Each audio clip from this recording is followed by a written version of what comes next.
Si vous m'entendez.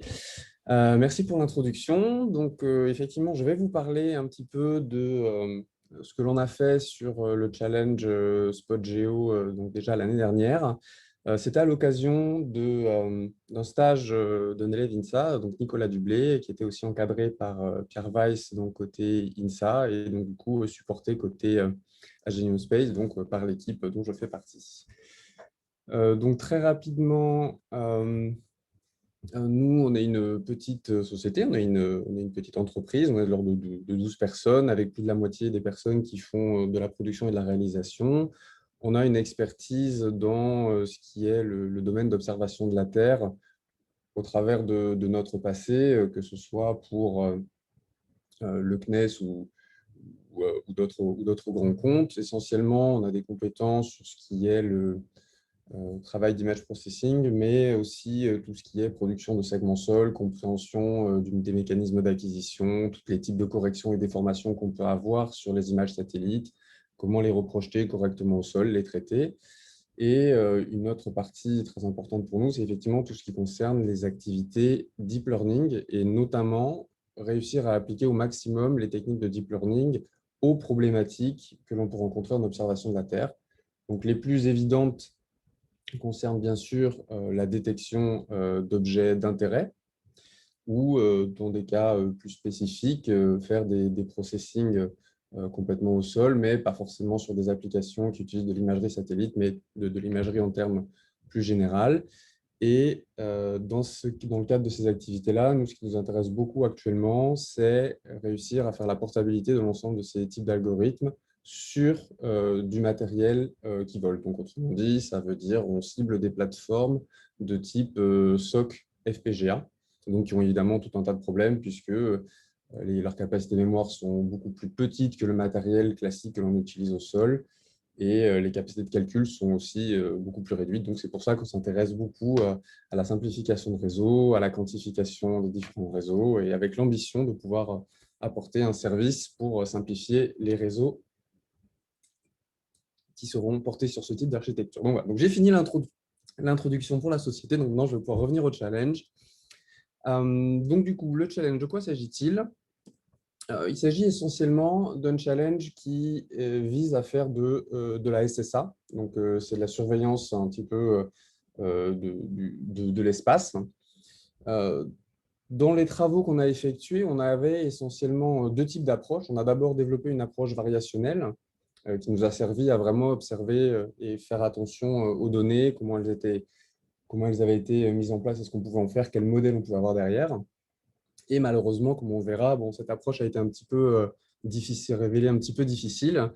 Et du coup, on a dû changer notre fusil d'épaule et repasser sur des approches, on va dire, plus simples côté deep learning qui nous ont permis de plutôt très, très bien réussir ce challenge. Donc, d'abord, la présentation va être très simple. Tout d'abord, on va parler un petit peu des données en elles-mêmes, du contexte du problème, puis de l'approche variationnelle, les approches deep learning, et puis, bien entendu, les différents résultats que l'on a obtenus. Hop. Donc, du coup, l'idée de ce challenge, c'était, à partir d'images qui sont en niveau de gris, qui sont prises avec des télescopes qui sont plutôt, on va dire, moyenne gamme ou pour des enthousiastes. Donc, ça fait des images de type de taille 640 par 480. L'idée, ça va être de travailler sur des séquences d'images, des séquences de 5 images, donc que l'on obtient en ayant le même temps d'exposition à chaque fois et en faisant un déplacement constant du télescope. Donc, ce qui fait qu'au final, on se retrouve donc avec des séquences d'images qui ont une partie du ciel qui est représentée sur plusieurs images successives. Il y a une partie qui est commune, ce n'est pas 5 images disjointes du ciel. Donc, ce qui fait qu'on a des objets dans une image que l'on va retrouver dans la deuxième image de la séquence, une partie de ces objets dans la troisième, quatrième, cinquième, et etc. Donc, du coup, ces images-là, elles ont quand même quelques petites particularités. Notamment, comme ce sont des télescopes un petit peu amateurs, en tout cas pas de très très grande qualité, qui ne sont pas non plus prises à des endroits qui sont exclus de toute pollution lumineuse, on a tout un tas d'artefacts qui sont à la fois dus aux capteurs, aux conditions d'éclairage, aux conditions atmosphériques. D'autre part, pour corser le tout, comme le but, c'est quand même de repérer les satellites géostationnaires, donc c'est vraiment juste des petits points, normalement, il y a des cartes de présence de satellites qui existent, qui fait qu'en fonction de l'endroit où on est, de là où on regarde, on peut avoir des a priori sur où est-ce qu'on a des chances de trouver des satellites. Et donc là, l'idée, c'est de ne pas du tout utiliser ces informations-là et donc d'aller les rechercher juste à partir des informations images. Ah oui, puis un autre point important, comme les temps d'exposition sont quand même assez grands, on se retrouve des fois dans des cas où en fait les satellites géostationnaires sont masqués par la trace des étoiles due au mouvement de la Terre et au fait que le temps d'exposition soit suffisamment grand. Donc du coup, ouais, c'est ça. Donc du coup, comme je vous le disais, les mouvements du télescope dans une séquence sont les mêmes et le temps d'exposition est aussi identique, en tout cas sur l'ensemble des images que nous, on a vraiment pu voir. Donc ça veut dire que la trace en fait, des étoiles, elle s'est retrouvée être quasiment constante, parce que c'est simplement dû à la position liée au temps d'exposition et du mouvement de la Terre. On avait juste de la variabilité sur l'intensité, parce qu'il y a des étoiles qui sont plus ou moins brillantes, évidemment. Donc, certaines traces d'étoiles, comme vous pouvez le voir, étaient beaucoup plus brillantes que d'autres. À la fois, ça peut arriver aussi que deux étoiles très proches, par exemple, puissent être fusionnées. Et une chose qui est assez importante pour ce challenge, qui constitue un a priori qui est assez fort, c'est que si on considère euh, les traces des étoiles comme un repère et qu'on superpose un petit peu sur les différentes images de la séquence ces marques des étoiles, et bien on se rend compte qu'à ce moment-là, les satellites géostationnaires donc, qui individuellement apparaissent comme des points, puisque comme ils ne bougent pas, qui regardent tout le temps la même partie du ciel, qui regardent tout le temps pardon, le même point sur la Terre, ils apparaissent vraiment comme des points. Mais par contre, quand on les met dans ce repère sur la trace des étoiles et qu'on regarde la séquence, on se rend compte qu'ils se déplacent en ligne avec un déplacement plutôt quasiment constant. Donc ça, c'est vrai évidemment seulement pour les satellites géostationnaires qui ne sont pas en manœuvre pendant l'acquisition. Donc l'idée, ça va être d'à partir de ces a priori que l'on peut vraiment, de ces hypothèses que l'on observe vraiment sur les images, de pouvoir décrire un petit peu le modèle de formation de l'image pour essayer d'aller un petit peu plus loin et d'aller chercher donc nos objets d'intérêt. Donc du coup, l'approche variationnelle qu'on a considérée, on va considérer unitairement chaque séquence de 5 images indépendamment. Évidemment, comme les traces des étoiles et les traces des satellites sont assez distinctes, on va se servir de petits filtres pour les représenter. Et donc, à partir de ça, tout ce qu'on veut, c'est avoir des cartes de Dirac qui nous donnent les positions, donc, quelque part, de ces différents objets. Alors, classiquement, on va considérer aussi le fond, puisque c'est là-dessus qu'on va avoir beaucoup de bruit enlevé, comme on a pu voir, tout ce qui est pollution atmosphérique lumineuse.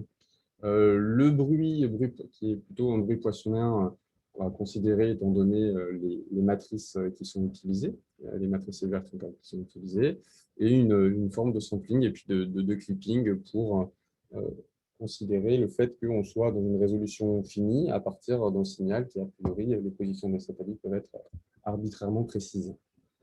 Donc l'idée, comme je vous l'ai dit, c'est qu'il y a une partie qui consiste à dire que le déplacement des étoiles d'une image à l'autre, le déplacement des étoiles d'une image à l'autre est quasiment constant en approximation. Donc du coup, ça nous permet, lorsqu'on va pouvoir placer le repère pour les étoiles, de considérer le déplacement qui est fait d'une image sur l'autre. Donc c'est ce petit terme SI là qui est utile. Et maintenant, comme on a ce petit terme de décalage qui nous permet de recaler les satellites, du coup, on va pouvoir le réintégrer dans la position des satellites en considérant cette fois-ci, en plus, spécifiquement pour les satellites, le décalage que l'on a pour chaque satellite qui est dans ce repère-là, qui est pareil, qui est censé être le même pour tous les satellites, qui correspond juste directement au déplacement du télescope, le tout pris par rapport aux étoiles. Donc, on se retrouve avec un modèle de formation d'image à plusieurs termes, relativement simple. Et tout d'abord, la première chose à faire, c'est l'estimation du fond. Donc, pour ça, on a choisi une méthode d'approximation par des splines L1, simplement pour avoir quelque chose d'assez lisse. Là, on peut voir par exemple le fond. Les effets un peu nuageux peuvent être assez bien modélisés. Dans ce qui a été choisi, on observe qu'une partie des traces des étoiles est aussi absorbée dans le fond, mais ça ne s'est pas retrouvé être gênant. Nous, ce qu'on voulait surtout, c'était que les points unitaires des satellites géostationnaires ne soient pas absorbés dans la projection du fond. Donc, à partir de là, maintenant, hop, nous, on a notre estimation du fond. Donc, on peut processer nos images en amont et travailler sur les images qui sont nettoyées, dans lesquelles le fond n'est plus présent. Ensuite, on a, comme je vous ai dit, une part importante du modèle, c'est l'estimation de ce fameux décalage entre les différentes traces d'étoiles d'une image sur l'autre. Donc, on a fait une approche assez classique, hein, qui consiste juste à faire un Randsack en prenant les éléments d'une image à partir d'un seuil. Donc, on prend les plus lumineux et on essaie d'apparier les éléments les plus lumineux d'une image à l'autre.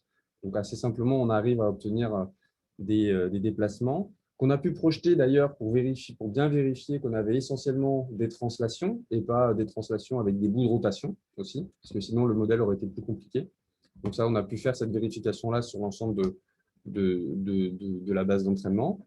Donc à partir de maintenant, comme on a l'estimation du déplacement des étoiles d'une image sur l'autre et le fond, eh bien, tout simplement, on va réintégrer en recréant des séquences. Donc, autrement dit, on va reprocesser chaque image pour mettre tout le monde dans le référentiel quelque part des traces des étoiles sur chaque séquence. Donc, on a appelé ça V. Hein. C'est le même. Donc, on remet à jour un petit peu la formulation.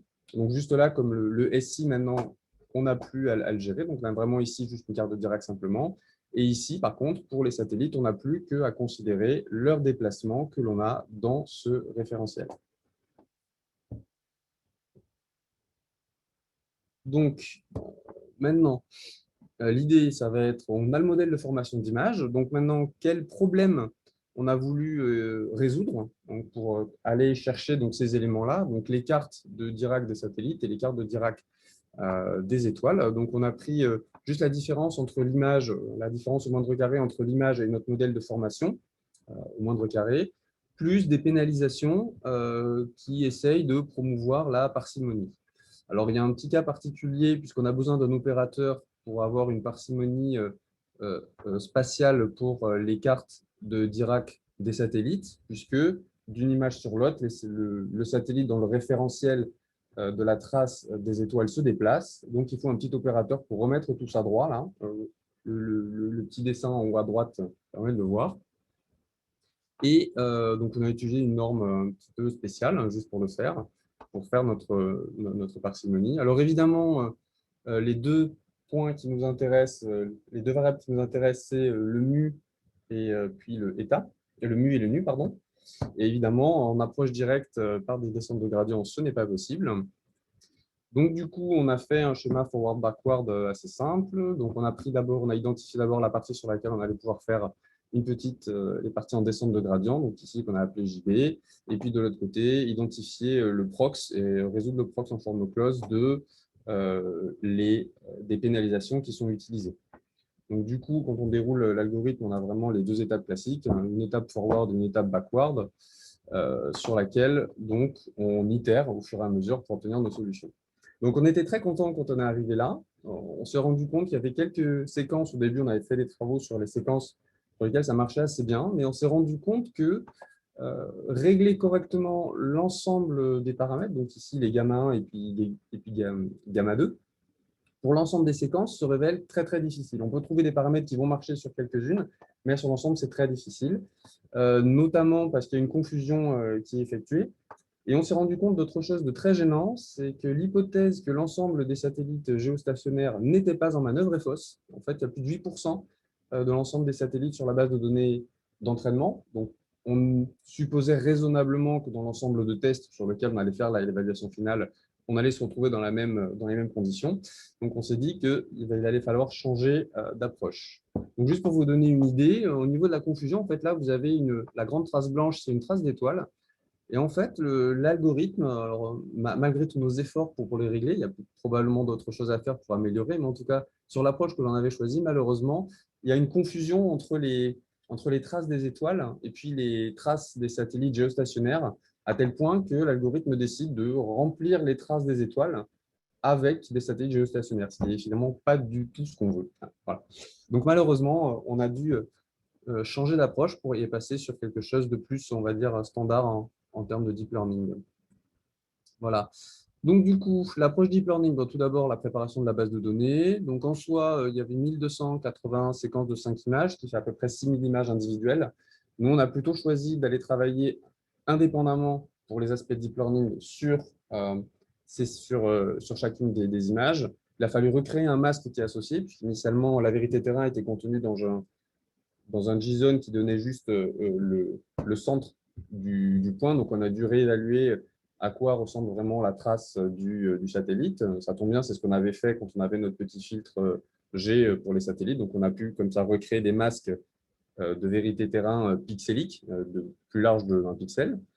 Au niveau raster, on a quand même profité du pré-processing qu'on avait fait pour enlever tout le bruit, toute la pollution lumineuse, ce qui fait qu'on se retrouve avec des jolies images avec des fonds relativement propres et juste les traces donc, des étoiles et les traces des satellites géostationnaires. En termes d'entraînement et d'architecture, on a choisi une approche très très simple, plutôt des réseaux de type UNet pour le décodeur et avec la famille EfficientNet donc de Google pour faire tout ce qui était les encodeurs. Au niveau des fonctions de coût, on a fait des choses très classiques, hein, de la cross-entropie avec un indice Jacquard, hein, typiquement. Pardon. Et donc, comme je vous l'ai dit, on a entraîné les choses de façon à prédire les satellites sur chaque image indépendamment. On a quand même fait attention dans l'ensemble de train et dans l'ensemble de validation, puisqu'on a découpé l'ensemble de la base de données d'entraînement en ensemble de train et ensemble de validation pour pouvoir produire des statistiques, à ne pas prendre des images d'une même séquence dans l'ensemble d'entraînement et dans l'ensemble de validation. En fait, sinon, dans l'ensemble d'entraînement, on aurait déjà vu les objets qu'on allait valider. Donc, ça ne servait à rien. Donc, on a séparé directement les séquences de 5 images, des séquences qui vont dans l'ensemble d'entraînement et des séquences qui vont dans l'ensemble de validation, tout simplement. Évidemment, on a fait tout ce qui était classiquement les augmentations, que ce soit géométriques, des rotations, des zooms, des choses comme ça, et puis radiométriques, essayer de faire varier un petit peu les intensités des images, et puis rajouter un petit peu de bruit. Donc, on a entraîné plusieurs modèles pour faire tout ça. Donc, au début, on avait des petits problèmes de réglage de paramètres, notamment parce que les vérités terrain qui concernent les satellites géostationnaires sont extrêmement sous-représentés dans ce dataset. Donc, autrement dit, il y a un réglage des paramètres pour faire en sorte que ça se passe bien. En gros, dans la descente de gradient, dans la loss, il y a une pondération à faire en fonction des différentes classes et il faut trouver les bonnes pondérations pour que ça marche. Au-delà de ça, bon, on n'a pas eu trop d'autres problèmes spécifiques sur le réglage de la taille des batchs, ce genre de choses, l'optimisation du learning rate. De mémoire, on a utilisé du SGD, vraiment des choses très, très classiques. On a juste identifié la plage de valeur de learning rate à faire évoluer au fur et à mesure pour obtenir la meilleure performance possible. Et donc, on a entraîné plusieurs plusieurs réseaux, comme je vous ai dit. C'était des réseaux UNet avec une base EfficientNet et on s'est rendu compte, classiquement, quand on utilise des EfficientNet de plus en plus gros en encodeur, on a de meilleurs résultats. On passe à un B2, hop, tout de suite on passe à un B7 qui est quand même beaucoup plus gros. On obtient une amélioration directement des performances pour la précision agricole. Alors, pourquoi est-ce qu'on s'intéresse à la précision agricole? Parce que globalement, dans l'évaluation de la métrique sur l'ensemble de tests, ce qui comptait, c'était un score F1. Donc, du coup, en monitorant l'évolution de la précision et du rappel, on peut retomber sur un score F1 assez simplement. Donc, ça, c'était pour tout ce qui était la partie entraînement. Il se trouve que quand on lançait les XP directement à partir de ces valeurs-là, on avait des bons résultats, mais il n'y avait rien de complètement dingue. Donc, on a décidé d'utiliser vraiment les méthodes les plus classiques dans la littérature. Quand un réseau ne donne pas de bons résultats, qu'est-ce qu'on fait? On prend l'ensemble des réseaux qu'on a entraînés, on fait de l'augmentation et on moyenne les prédictions sur chacun des cas. Donc, dans nos cas, ça nous a permis de nous retrouver avec 28 prédictions à utiliser, ce qui a déjà fait une amélioration. C'est vraiment les astuces standards qu'on peut trouver, hein. Alors, on n'a pas de bol parce que les images n'étaient pas carrées, donc on ne peut pas utiliser 8 transformations par image, on peut en utiliser que 4. Donc, si ça avait été carré, on aurait pu utiliser encore plus d'images pour faire les prédictions. Et donc ça a amélioré un peu, mais ce n'est pas suffisant. Et donc, du coup, on s'est creusé un petit peu un petit peu la tête et on s'est dit quand même, il y a quand même une gros a priori à utiliser sur les trajectoires des satellites géostationnaires qui sont plutôt gentils, puisqu'ils se dépassent quasiment en ligne droite finalement quand on regarde l'ensemble des séquences, remis dans le plan de déplacement des étoiles. Et donc, on a utilisé juste la transformée de radon pour tirer parti de cet a priori, de façon à pouvoir compléter les trajectoires. Par exemple, si vous êtes censé voir les 5 satellites sur la séquence, si vous en avez 3 parmi les 5, bah, à partir de 3, vous allez facilement identifier une ligne droite, donc la direction de fuite. En fonction des positions sur lesquelles vous avez vos détections, vous êtes capable de dire ben, c'est le satellite 0 qu'on doit voir pardon, à l'image 0, 1, 2, 3 ou 4. Et en fonction des nombres que vous avez, bah, vous savez où est-ce que vous devez chercher et éventuellement compléter la séquence. Donc, du coup, ça nous a permis d'enlever beaucoup de bruit, d'enlever aussi beaucoup de problèmes et surtout de compléter les trajectoires parmi les détections sur lesquelles on s'était un petit peu raté. Donc, en termes de prédiction, ça nous a permis d'abaisser énormément notre seuil, puisqu'on est passé de 0,5, qui est classiquement, sur un problème d'I-classe, on prend le max, qui est 0,5, de baisser complètement le seuil à partir duquel on considérait qu'il y avait une détection, ce qui fait que mécaniquement, vous augmentez le rappel, donc vous ratez de moins en moins de satellites. Comme vous avez un filtrage super efficace derrière, bah, finalement, vous gardez que les détections qui vous intéressent, donc vous avez finalement une très bonne précision. Voilà. Hop. Et donc, sur un diagramme, il y avait un petit peu de compétition pendant ce challenge, il y avait un petit peu de monde, et bon, ça en est pas mal sorti. On voit surtout à la fin, donc là, c'est la couleur un petit peu pastel, un peu plus épaisse, ça c'est notre score. Tout au début, on n'a pas sorti vraiment de résultats. C'est toute la partie où on essayait de faire du variationnel un petit peu efficace. Et à un bout d'un moment, on s'est, à partir d'août, oui, on s'est dit, bon, voilà, il faut passer au deep learning parce que sinon, on n'arrivera pas à produire des résultats. On voit ici le gap très significatif qui a été effectué quand on a utilisé notre post-processing, celui dont je viens de vous parler. Et juste le reste des gains, c'est vraiment les astuces, c'est l'astuce qu'il y a dans les astuces qu'il y a dans les livres, pardon. On fait plein de modèles, on fait de l'ensembling et puis on fait de l'augmentation. Donc voilà, du coup, en résumé, donc qu'est-ce qu'on peut tirer de ça? Eh bien que on a été un petit peu déçus de ne pas réussir à trouver une approche variationnelle qui a marché suffisamment bien, même si ça nous a permis de vraiment dégrossir énormément le problème, de se rendre compte qu'il y avait tout un tas on va dire, de distributions qui étaient un petit peu cachées dans ce problème-là et d'en tirer parti derrière, notamment dans la préparation de données et puis surtout dans le post-processing. Donc voilà, si vous avez des questions. Merci beaucoup, François. On a le temps pour des questions. Je vais peut-être commencer en attendant de susciter des vocations. Quand on regarde les images, bon, les images étaient petites un peu à l'écran, hein, mais c'est vrai qu'on a l'impression que les satellites qu'on recherche, ils occupent vraiment quelques pixels. Oui. Est-ce que du coup, le UNet, c'est pas un peu… Est-ce que du coup, vous avez pris une architecture de UNet particulièrement légère? Ah non, non, on a pris la Euh, classique à 5 étages. Tout ce qu'on voulait, c'est par contre, c'était pas prendre un ResNet en encodeur, puisqu'on aurait eu la décimation initiale qui semblait pas être une super idée. Après, il faut voir aussi que comme nos images étaient extrêmement parcimonieuses de base, puisqu'on avait enlevé tout le bruit de fond, finalement, même si on avait fait une décimation au début, finalement, la localisation aurait été moins précise, mais l'information aurait encore été là. ok. Et du coup, donc dans le réseau de neurones lui-même, il n'y a pas d'aspect dynamique, hein, on traite chaque image indépendamment. Tout à fait. L'aspect dynamique, il est que dans le post-processing. C'est ça. Alors, il se trouve que, bon, là, je n'en ai pas parlé, mais on a aussi fait des entraînements dans lesquels on mettait directement la séquence des 5 images et sur lesquels on avait construit une vérité terrain dans lesquelles on faisait 6 classes, pardon. Une classe pour chaque satellite en fonction de sa position dans l'image. Par exemple, les satellites qui sont dans l'image 0, dans l'image 1, dans l'image 2, dans l'image 3, dans l'image 4, plus le fond. Et ces approches-là ne marchaient pas du tout. Enfin, en tout cas, nous, dans les XP qu'on a menés, on n'avait pas réussi à trouver les bons paramètres pour ni la bonne architecture de réseau, ni les bons encodeurs pour faire en sorte qu'il y ait quelque chose qui émerge de ça, qui soit aussi efficace que juste l'approche traiter les images indépendamment. Oui, oui, c'est sûrement complexe à encoder, oui, le fait d'avoir un mouvement de translation. Ok, merci beaucoup. Est-ce Merci. qu'il y a d'autres questions?